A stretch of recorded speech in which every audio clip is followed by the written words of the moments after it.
Como é que é, maltinha? Bem-vindos a mais um vídeo do Madalena Divaga. Eu sou a Madalena e no vídeo de hoje vamos falar um bocadinho sobre livros que ou eu nunca vi nas redes sociais ou que raramente vejo nas redes sociais. E eu já estou nas redes sociais desde 2012 e continuo-me a perguntar como assim? Como assim? Como é que estes livros não aparecem nas redes sociais? Não só porque são extremamente inteligentes, super bem escritos, super divertidos, e honestamente as pessoas deveriam falar um bocadinho mais sobre eles, e só tenho a pena de 3 que eu tenho aqui não foram traduzidos para português, ou pelo menos a coleção de um deles começou e depois deixou, foi largada pela editora, vá-se lá saber por que razão, porque eu comecei-os a ler em português.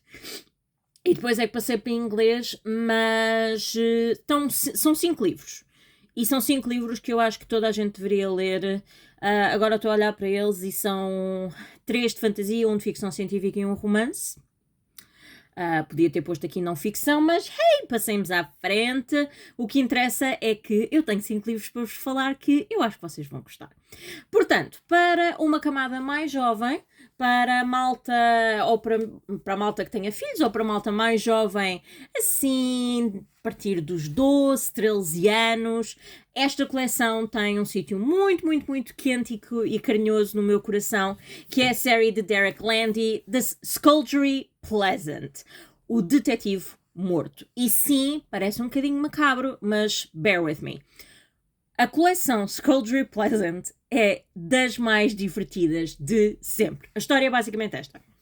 Há uma rapariga, que é a Stephanie, exatamente, que herda a casa do tio Gordon. O tio Gordon falece e deixa na herança a casa dele e os direitos de autor, porque ele era um autor de fantasia super, super, super famoso, e deixa os direitos de autor, a casa e toda a sua fortuna à Stephanie. A Stephanie tem 13 anos. Obviamente na família toda a gente levanta cabelo, como assim, não pode ser, nós é que devemos herdar, para dar zoninho. Mas a Stephanie e o avô tinham uma relação de unha com carne, porque era a única pessoa naquela família que realmente a entendia e ela entendia-o a ele. E ela era mega fã dos seus livros e era com quem ele estava realmente interligado e com quem lhe falava muito sobre a sua obra. E os livros dele eram sempre estes mistérios, este detetive esqueleto que aparecia e este mundo mágico de pessoas com magia e criaturas feitas de papel. Uma cena extraordinariamente mágica. No dia do funeral, a Stephanie pede aos pais para fazer o seu luto, entre aspas, e pede para passar uma noite em casa do tio Gordon, antes que a família comece a limpar a casa, basicamente. E nessa noite, a vida dela muda porque as pessoas... Ela não sabia que o tio tinha pessoas atrás dele. O problema é que essas pessoas eram personagens... ou que ela acreditava serem personagens do livro do tio. E, lo and behold, quem é que também aparece? O dito detetive esqueleto. E a vida de Stephanie muda completamente. A série é gira e é engraçada porque a Stephanie vai crescendo ao longo dos livros. Nós chegamos assim a meio da coleção e ela já tem tipo 16, 17 anos, já sabe fazer magia, vai crescendo. E não estamos propriamente a falar de uma série pequena, estamos a falar de uma série que cresce com os seus leitores. Não só a escrita começa a tornar-se mais complexa, como a própria história é mais complexa e a própria Stephanie vai crescendo com os leitores. Eu comecei a ler esta série quando ela começou a ser publicada em Portugal. Lá está, eu devia ter 12, 13 anos. Eu lembro-me de levar estes livros em viagem e depois fiquei tão triste porque publicaram até ao quarto e depois nunca mais voltaram a publicar. Eu já não me lembro qual é a editora portuguesa, mas deixaram-nos de os publicar e eu fiquei tipo naquela, porquê? E depois mais tarde eu, pronto, acabei por abdicar dos livros, não é? Acho que os doei à biblioteca e depois pensei, caraças não, eu vou voltar a ler esta série. E comprei a série toda em inglês, numa edição especial cujas lombadas se interligam todas umas com as outras, e como podem ver isto é edição em inglês, mas eu adoro. Se estão à procura de assim numa coleção engraçada para miúdos que não tenham problemas a ler inglês, porque eu continuo sem saber se eles foram publicados em português ou se continuam a ser publicados em português, não faço ideia. Mas uma série gira, divertida, sobrenatural e que cresce com os vossos leitores. Derek Landy, Skullduggery Pleasant, decididamente. Depois, uma leitura que já não é para jovens, já é a partir para aí dos 17, 18, 16, 17, vá, digamos assim. Mas é de banda desenhada e é a coleção Descender do Jeff Lemire e Dustin Nguyen, e este é o primeiro volume de uma coleção de 6 que se chama Estrelas de Lata.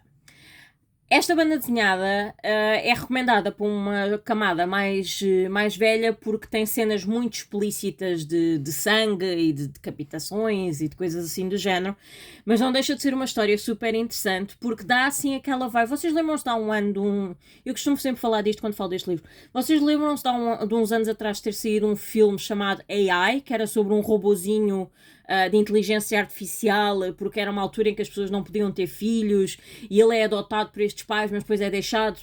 Não vou dar spoilers, mas pronto, é as mesmas vibes que este livro me dá, o que esta história me dá. Então, o Tim, que é este menino que está na capa, o Tim 21 é um robô de companhia para crianças ou para pessoas, para seres humanos. E um dia, de um momento para o outro, aparecem uns robôs gigantes chamados os coletores.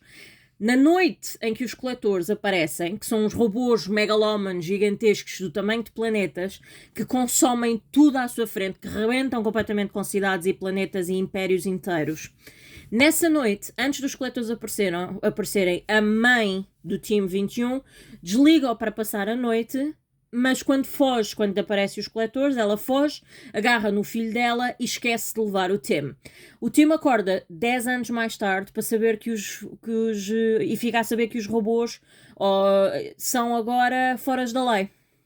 E então são considerados persona non grata em toda a parte da galáxia, mas pior ainda, o Tim 21 começa a ser perseguido por pessoas que acreditam que é no código dele, no código informático dele, que está a chave para destruir os coletores ou para ir atrás dos coletores e destruí-los por aquilo que eles fizeram à galáxia.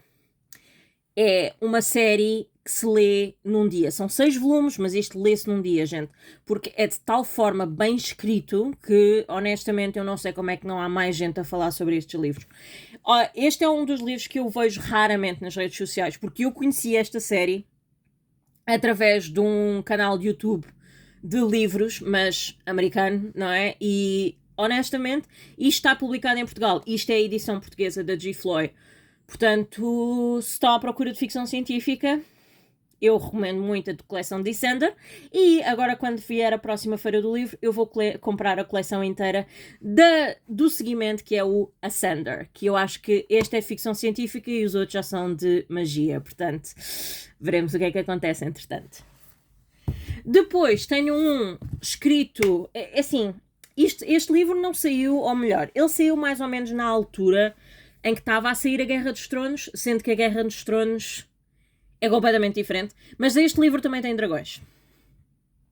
E eu pergunto-me porque é que não falam mais nisto.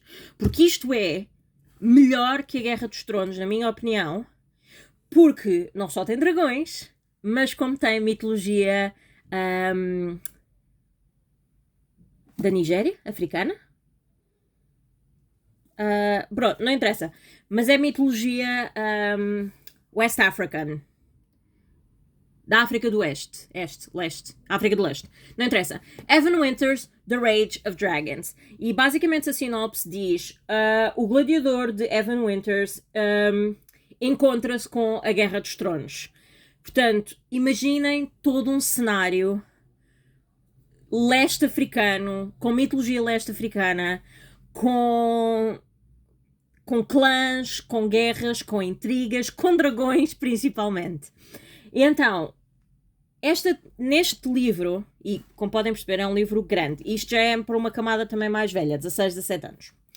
E para este livro, ou neste livro, conta-nos a história de uma guerra eterna. Estão há anos na mesma guerra, estão há anos no mesmo problema, mas entretanto há um jovem que se percebe que é o escolhido para encontrar uma forma de resolver esta guerra. Eu não vos posso dizer muito mais porque seria uma forma de dar spoiler, porque tudo aquilo que eu posso dizer acerca deste livro é spoiler.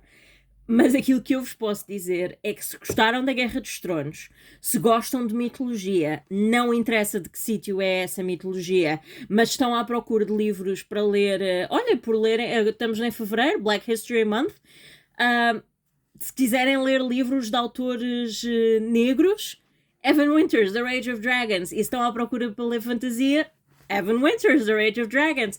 Leram a Guerra dos Tronos e gostaram? The Rage of Dragons. Gostam de fantasia com dragões? The Rage of Dragons. Não têm nada para ler depois do Fourth Wing?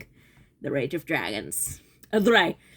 É um livro e ainda por cima isto é uma coleção e eu ainda não comprei os seguintes. Este é o primeiro da coleção. Eu acho que é uma trilogia que se chama The Burning. Mas eu ainda só li este livro porque entretanto metem-se coisas. Eu não lembro se é uma trilogia, se é uma duologia. Não sei.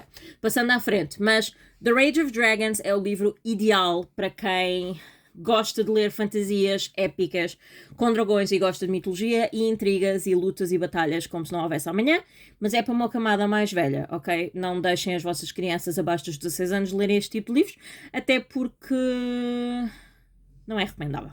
Mas pronto.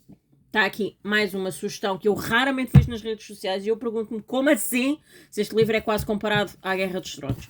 Depois, outro que também eu pergunto honestamente onde é que as pessoas andam na sua vida, nomeadamente quem gosta de ler fantasia, de Rena Barron, Kingdom of Souls.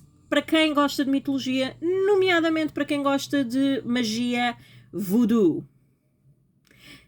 Kingdom of Souls. Esta conta a história de Ara, que é filha de eu não consigo traduzir isto, a Witch Doctor. Problema, ela não tem magia. Ela é filha de um mágico, de um feiticeiro, que nasceu sem magia. Num mundo onde a magia é feita através da natureza.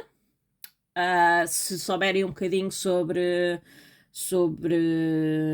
magia da natureza, voodoo, etc., ou se tiverem algum contacto ou algumas informações sobre o assunto, é tudo muito ligado à natureza, tudo muito feito através daquilo que a natureza nos dá.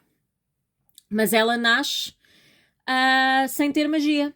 E isto é uma desilusão para a família.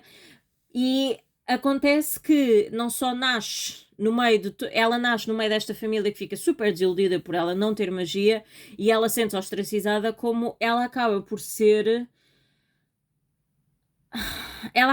um bocado escolhida, sabe-se lá como, para tentar perceber o que é que se está a passar, porque os deuses deste mundo estão zangados e estão a começar a zangar-se com os seres humanos, e nomeadamente com os feiticeiros. E a Ara vê-se aqui em mãos com uma série de complicações, porque ao mesmo tempo ela quer ter magia, ela tenta ter magia, mas a forma que ela encontra para poder ter essa magia não lhe vai trazer coisas boas. Portanto, é um livro que tem que se lhe diga. E eu pergunto-me honestamente porque é que não há mais gente a falar sobre estes livros. Este eu não me lembro como é que eu o encontrei. Eu acho que também foi através de um canal de booktube americano. Mas é um livro tão bom de fantasia que nós em Portugal nós lemos livro em inglês. Porque é que não há mais gente a ler estes livros? Portanto, fica aqui. Este livro é uma duologia. Este eu tenho quase a certeza que são 2 livros. Portanto, é este, e aqui na parte de trás diz-me que o outro é o Reaper of Souls, que eu também ainda não li, mas este primeiro agarrou-me de uma forma pelo pescoço. Porque, honestamente, achei fascinante, achei que a escrita da autora foi fascinante e tem personagens que não são propriamente... Aliás, é como o The Rage of Dragons, as personagens são muito cinzentas, tipo, não há uma boa personagem, não há tipo o bonzinho ou a boazinha da cena. Portanto, para quem também gosta de fantasia, Rena Barron, também The Kingdom of Souls. E por último, um livro que está publicado em português, que foi publicado pela Top Seller, e eu pergunto-me honestamente, cadê a minha malta? Cadê? Porque é um livro sobre livros, é um livro sobre saúde mental, é um romance, mas a malta não fala sobre ele. É assim, honestamente, este livro não é assim nada de extraordinário. mas também não é suposto ser posto na parte de trás das estantes. Eu estou a falar de um livro que eu estou constantemente a recomendar, que é A Vida entre os Livros, da Stephanie Butland. A Stephanie Butland conta a história de uma rapariga chamada Loveday Cardew, que tem um nome muito interessante, que está literalmente escondida na livraria onde está a trabalhar. Ela tem um passado sobre o qual não fala, até ao momento em que ela começa lentamente a abrir o seu coração para receber as pessoas que nesta livraria a querem realmente acolher, não só o dono da livraria, que é um velhote muito querido e muito carinhoso, como também um jovem poeta que ela conhece e que a convida para ir aos espetáculos de poesia. É um livro sobre trauma e sobre como lidar com esse trauma. A Loveday vem de um historial familiar que não é nada bonito. Não é nada bonito. Estamos a falar de violência, estamos a falar de violência física, violência psicológica, e a Loveday encontra nos livros o seu conforto e a forma de esquecer que o mundo lá fora existe, não é? Mas também é um livro que é uma história que ajuda, e aquilo que acontece nesta história ajuda a perceber que por muito desconfiada que ela continua a ser, se ela não se coloca numa posição de confiança para com os outros, então ela vai passar a vida toda enfiada dentro de uma caixa e as coisas não vão correr bem. E ela percebe-se disso ao longo desta história, mas é preciso que as pessoas também tenham paciência com ela. Portanto, é um livro de saúde mental, é um livro sobre descobrirmos quem é que nós podemos ser depois de sermos extremamente traumatizados. É um livro sobre o poder da literatura enquanto ferramenta para conhecermos quem é que nós podemos ser no mundo e quem é que nós gostaríamos de ser. E eu acho que é um livro que, apesar de não ser extraordinário, tem muito que se lhe diga. Portanto, A Vida Escondida entre os Livros é publicado pela Top Seller. Como percebem, é um livro publicado em português, e este eu nunca vi nas livrarias. Eu só soube dele porque estava a trabalhar na Bertrand na altura em que ele saiu, e honestamente eu não sei quantos livros, eu pelo menos comprei o meu e devo ter vendido 2 exemplares no momento em que ele saiu, e honestamente eu pergunto-me porquê, porque este livro merece ter mais reconhecimento, ok? Portanto, aqui ficam as minhas 5 recomendações de livros que eu raramente ou nunca vejo nas redes sociais. Digam-me que livros é que vocês nunca viram nas redes sociais, mas que vocês leram e adoram e atiram as mãos à cabeça e perguntam como assim ninguém fala sobre este livro, ou sobre esta história, ou sobre este autor. Mas espero que tenham gostado e que gostem destas recomendações. Digam-me se já leram alguma destas histórias, algum destes livros. Já sabem o que é que têm a fazer. Subscrevam ao canal se ainda não o fizeram e ativem as notificações para receberem notificações cada vez que eu publico um livro. Comentem, partilhem. Vemo-nos na próxima divagação. Beijinhos!